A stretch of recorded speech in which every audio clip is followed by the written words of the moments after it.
Hungarian Foreign Minister Peter Szijjártó arrived in Ukraine for talks with senior officials on Monday, days before a European Union summit that will seek agreement on a financial aid package that has been held up by Budapest. Szijjártó's talks in the western city of Uzhhorod with Ukrainian Foreign Minister Dmytro Kuleba and Presidential Chief of Staff Andriy Yermak follow weeks of Hungarian opposition to the European Union providing €50 billion in aid. We are happy to have you here. This is, as we just found out, this is the first time that Peter is in Uzhhorod again since the beginning of the large-scale invasion. And I want to reiterate that we absolutely share the purpose that you announced this morning on the way here, to normalize relations. This is the position we have been representing for the last 2 years, that we would like to see Ukraine enjoying peace finally and see Ukrainian people enjoying peace. Hopefully this whole horror will come to its end soon, and as much as we can help in this regard, we are always at your disposal. Ukraine has said it hopes the bloc's 27 member states will agree at the summit in Brussels on Thursday to provide the 4-year package that Kiev plans to use to plug its budget deficit this year as it battles Russian forces in its south and east. Hungary was the only member state that did not back the aid package at a summit in December. Kiev has said that Monday's talks would try to lay the ground for a meeting between Ukrainian President Volodymyr Zelensky and Hungarian Prime Minister Viktor Orban. Poland sent an official motion to join the European Public Prosecutor's Office, the Justice Minister said on Monday. Speaking at a press conference alongside the European Union's Chief Prosecutor, Laura Kodruta-Kovesi, Adam Bodnar said Poland was waiting for the decision from the European Commission, but had already undertaken preparations to be part of the European Union's Prosecutor's Office. The EPPO is an independent public prosecution office of the European Union, which deals with cases affecting the bloc's financial interests. The official motion to the European Commission for membership of the European Public Prosecutor's Office has been made, and now we are waiting for a reply from the European Commission. This, ladies and gentlemen, is a procedure of enhanced cooperation, which means that a declaration by the government and a positive decision by the European Commission are sufficient to join the European Public Prosecutor's Office. We're not wasting our time. We are already undertaking preparatory technical measures related to Poland becoming part of the European Public Prosecutor's Office so that Poland may participate in this system. We are pleased that Poland has decided to join EPPO. And what this means for EPPO, this means that we will have a big enlargement of the European Public Prosecutor Office, and I hope Poland will become the third engine of the EPPO. The agreement of today is to have 24 European delegated prosecutors in Poland, and they will work in 4 offices. There is no clean country.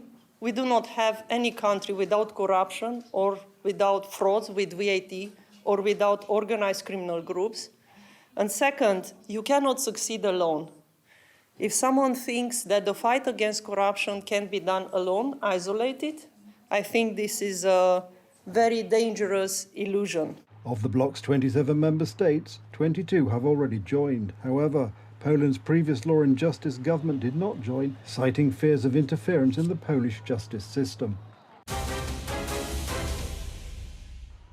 Farmers blocked highways across France on Monday and said they aim to besiege Paris in a bid to press the government to do more to help them weather inflation, compete with cheap imports and make a living. The government, wary of seeing the protests escalate and with an eye on European Parliament elections in June, has already dropped plans to gradually reduce subsidies on agricultural diesel and promised to ease environmental regulations. France also said it will push its European Union peers to agree to ease regulations on fallow farmland. Farmers' organisations said that this was not enough. In Longvilliers, southwest of Paris, tractors blocked the A10 highway both to and from the capital, with traffic diverted to smaller roads.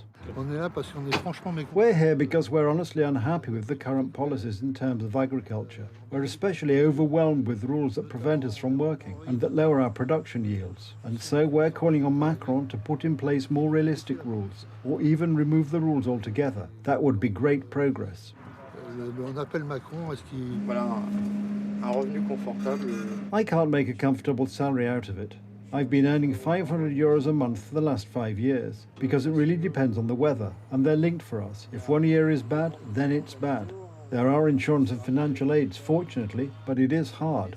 When we commit to this, we commit to it for our entire career. Right now I have a loan that costs 180,000 euros for 15 years, and we have to get on it. I thought about giving up because it was too hard psychologically. President Emmanuel Macron will make a push for more pro-farming policies at a summit of European Union leaders on Thursday, Farming Minister Mark Fesneau said. France's protest follows similar action in other European countries, including Germany and Poland, ahead of European elections in which the far right, for whom farmers represent a growing constituency, is seen as making gains. Two attackers suspected of carrying out an attack on an Italian church in Istanbul on Sunday that left one person dead have been caught. The so-called Islamic State had earlier claimed responsibility for carrying out the attack, saying it was in response to calls by the terrorist organization's leaders to attack Jews and Christians.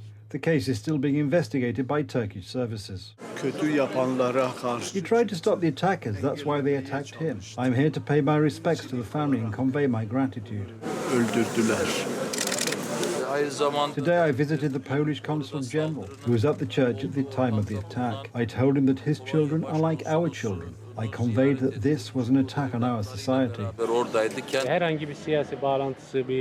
He had no political or religious affiliation. He lived his life peacefully. He went out for a walk, went to church, and this terrible thing happened. The men suspected of carrying out the attack on a church in Istanbul were arrested on Sunday evening. Istanbul Provincial Governor Davut Gül relayed that the attackers had taken a specific person as their target. The fatal victim of the attack was a 52-year-old Turkish citizen. Footage of the incident shows two men entering the church behind their victim, towards whom they fired a shot immediately after entering the church. Both the attackers are foreigners. One is from Russia, the other from Tajikistan. The so-called Islamic State has claimed responsibility for the attack.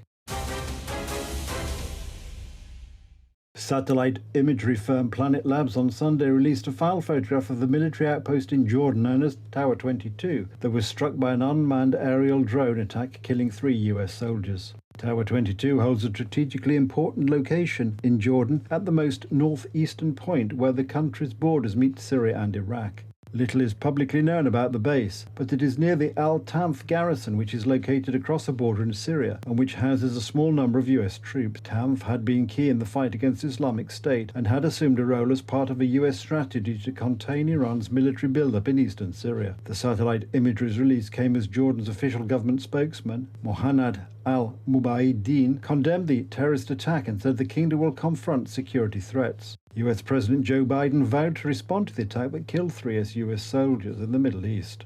I wanted to point out that we had a tough day last night in the Middle East.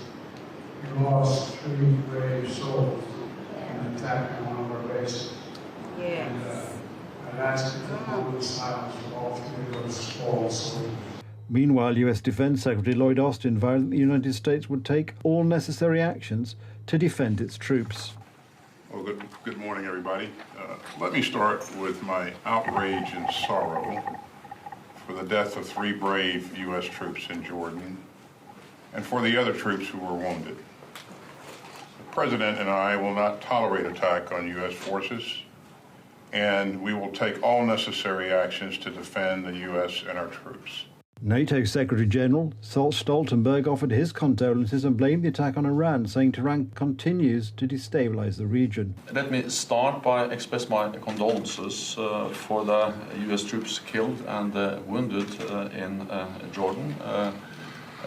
This demonstrates once again the risk that servicemen are exposed to when they stand up for our values and take part in missions and operations where we protect freedom and the values we all believe in.